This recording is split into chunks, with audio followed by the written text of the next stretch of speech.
हाय, मैं डॉक्टर शरयू और आज हम सीरीज़ जो हमारी ब्रेस्ट की है उसे हम चेंज कर रहे हैं।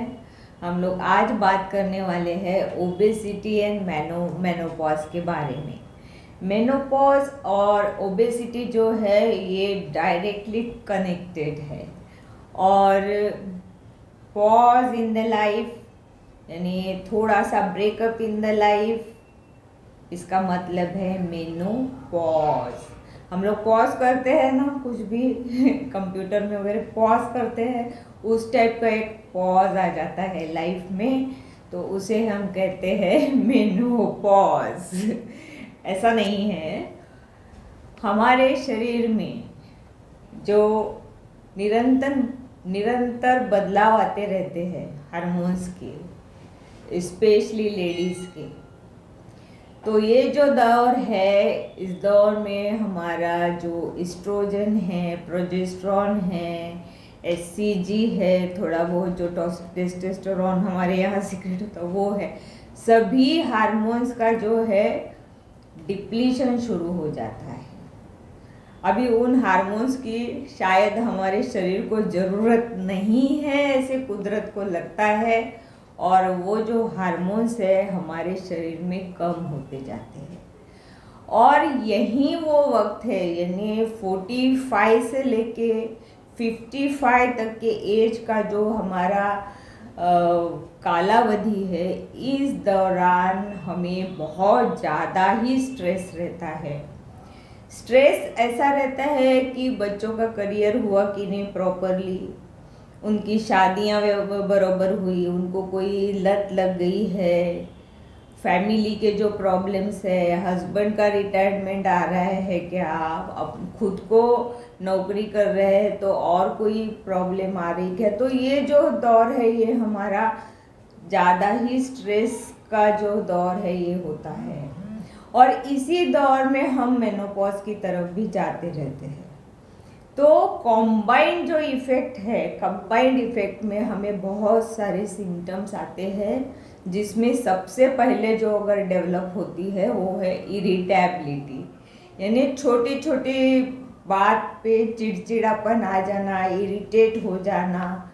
फिर हमें जो है थोड़ा ऐसे लगता है कि हमें याद भी नहीं रहता, हम जल्दी भूल जाते हैं, तो ये अर्ली सिम्टम्स होते हैं। इसके बाद में मेंस्ट्रुअल इरेगुलरिटीज़ हो जाती है, कभी कम हो जाता, बंद हो जाता, या बीच बीच में कभी आ जाता है।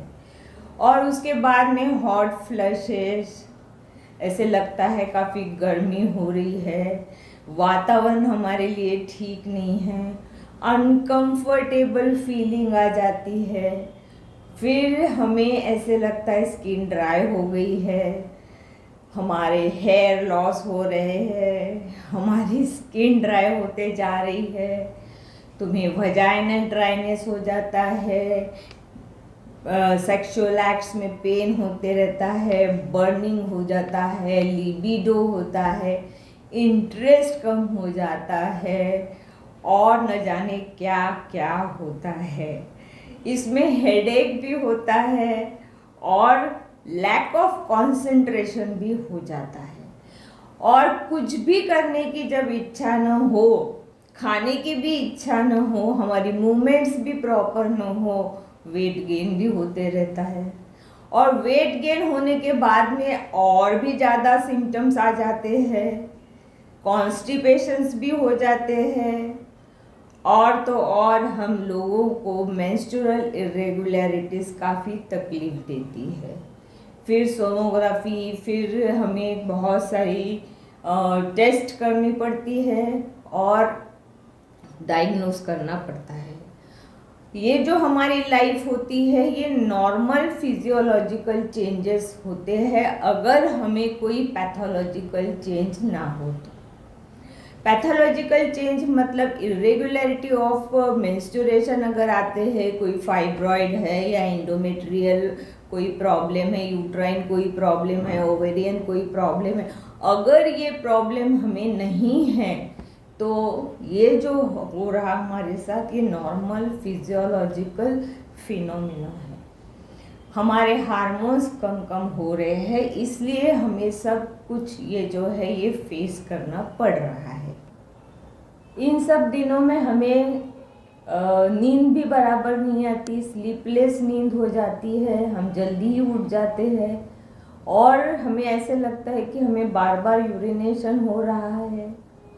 ये सब चीज़ें हम बदल सकते हैं, यानी इन सब चीज़ों को हम सीरियसली तो लेना ही चाहिए, डॉक्टर के पास जाना चाहिए, खुद को इवैल्यूएट करना चाहिए।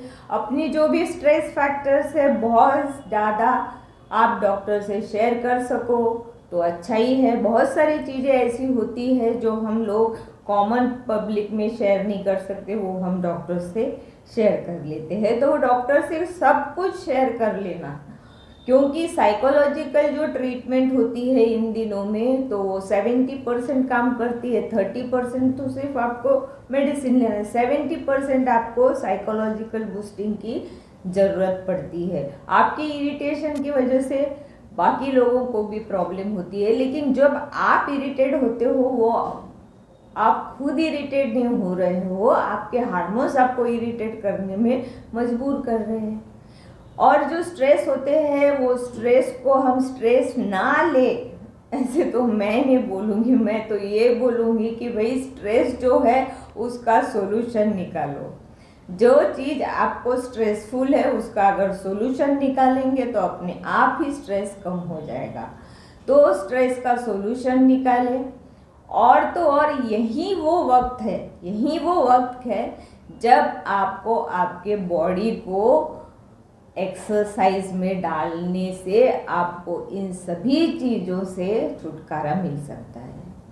क्योंकि आपके जो हार्मोन्स कम हो रहे हैं, एक कम हो रहा शायद एक बढ़ रहा है, शायद इसी दौरान आपको हाइपोथायराइड भी हो सकता है। तो हार्मोन बैलेंसिंग एक्सरसाइजेस आपको बहुत ही ज़्यादा बेनिफिशियल होती है ड्यूरिंग मेनोपॉज, पेरीमेनोपॉज, इन दिनों में। तो एक्सरसाइज 30% जो है वो एक्सरसाइज आपकी ट्रीटमेंट है। आपको बहुत कम बार हार्मोनल ट्रीटमेंट की आवश्यकता पड़ेगी। आपको ज़्यादा से ज़्यादा psychological boosting, making your stress nil by finding solution on the stress. जो भी हमें टेंशन है उसका हमें सोल्यूशन निकालना पड़ेगा कि भाई ऐसा है तो हम इसके ऊपर ये फलाना उपाय कर ले तो हमारा टेंशन चला जाएगा। तो टेंशन की मात्रा जो है आपको नील करनी पड़ेगी और आपको खुद को एक्सरसाइज मोड में डाल देना पड़ेगा, ना कि आप टीवी के सामने बैठ के सिर्फ टीवी देखते बैठो, बल्कि वो वाला जो वक्त है आपको अपने बॉडी को मोल्ड करना पड़ेगा और वो वक्त अपने आप के लिए खुद को देना पड़ेगा। और इसीलिए होते हैं फिटनेस स्कूल, मतलब कि जिम। और जिम में पूरी ही एक्सरसाइज आपको करने की ज़रूरत नहीं है, क्योंकि वहाँ पे भी डिफरेंट टाइप ऑफ एक्सरसाइजेस होती है, लेकिन आपको हार्मोन बैलेंसिंग एक्सरसाइजेस जो होते हैं वो आपके लिए बहुत ही ज़्यादा बेनिफिशियल होते हैं। और फिर जो ये हॉट फ्लैशेस है, एक्सेसिव स्वेटिंग है, यानी कभी भी स्वेटिंग होना, हेडेक है, स्लीप नहीं हो, नींद नहीं आना, और जो ऑस्टियोपोरोसिस के जो चेंजेस है, जॉइंट पेन वगैरह वगैरह वो नहीं होना, फिर मस्कुलर पेन जो होता है वो भी नहीं होगा। और ड्राइनेस स्किन का जो है उसे ओवर हाइड्रेशन या प्रॉपर मॉइस्चराइजर क्रीम आप अगर यूज़ करते हैं तो आपके ये जो छोटे मोटे प्रॉब्लम हैं, मोस्टली आपको हार्मोन बैलेंसिंग एक्सरसाइज जो है वो ज़्यादा बेनिफिशियल है। तो आपको अपने लिए वक्त निकालना पड़ेगा। और ये जो मेनोपॉज एंड पेरीमेनोपॉज का जो वो अपने लाइफ का जो दौर है, जो जिसे हम चेंज इन लाइफ कहते हैं, तो हमें चेंज इन लाइफस्टाइल भी करना पड़ेगा और एक्सरसाइज की तरफ मुड़ना पड़ेगा। तो ये ही एक ट्रीटमेंट है कि psychological boosting, stress nil and exercise. तो लाइक कीजिएगा, शेयर करना बिल्कुल मत भूलना और कमेंट बॉक्स में कमेंट्स ज़रूर लिख देना। हार्मोन बैलेंसिंग एक्सरसाइजेस का वीडियो मैं नेक्स्ट इसमें ज़रूर बनना के यानी रिलीज़ करूँगी, आप उसे रेफ़र कर लेना। धन्यवाद।